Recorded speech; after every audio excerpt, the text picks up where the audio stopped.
ஆத்ம வணக்கம். ஆத்மபிதா சுவாமி சிவானந்த பரமஹம்சர் அவர்கள் அருளிய அக்னியின் இருப்பிடம் வயிற்றில் அல்ல. அக்னியில் எந்த பொருளை போட்டாலும் அது எரிந்து சாம்பலாகின்றது.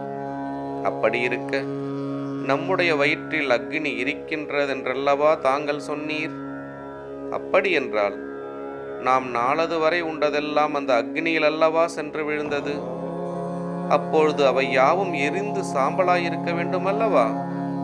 எனில் இந்த உலகத்தில் யாராவது நாளது வரை கொஞ்சம் சாம்பலை மலம் கழித்தது உண்டா? இல்லை. அதுவுமன்றி நமக்கு இங்கே உட்காருவதற்கு முடியாமல், என்னவோ ஒரு பொருள் கெட்டு நாரி சகிக்க முடியாமல் நாமெல்லாம் மூக்கை பிடித்து கொண்டிருக்கும் போது ஒருவர் வந்து ஒரு குழி தோண்டி அதில் அக்னியை வளர்த்து அந்த பொருளை போட்டு எரித்தால் என்னவாகிறது? சாம்பலாகிறது. அந்த சாம்பலுக்கு நாற்றமுண்டோ? இல்லை. அப்பொழுது எந்த விதமான அசுத்த பொருள்களையும் அக்னியில் போட்டால் அவற்றினுடைய அசுத்தத்தை தீர்த்து சுத்தமாக்குகிறது. இதுதான் அக்னியின் குணம்.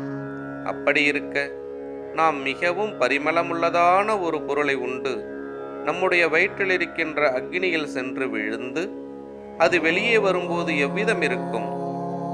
அது மிகவும் கெட்ட நாற்றமுள்ளதாய் நாம் மூக்கை பிடிக்க வேண்டி வருகிறது. ஏன்? இதுவா அக்னியின் குணம்?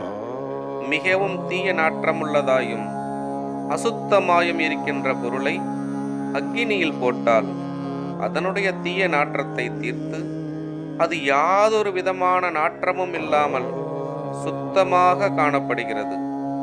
நாம் மிகவும் மனமும் தூய்மையும் உள்ள பொருளை நாம் வயிற்றில் இருக்கின்ற அக்னியில் போட்டால் அது வெளியில் வரும்போது மிகவும் தீய நாற்றம் உள்ளதாயும் அசுத்தமாயும் காணப்படுகிறது.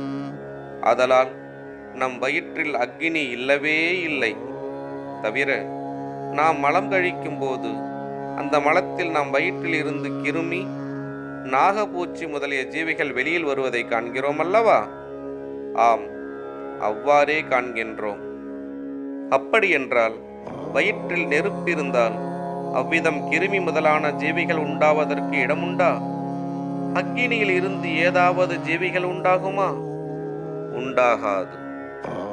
ஆத்ம வணக்கம்.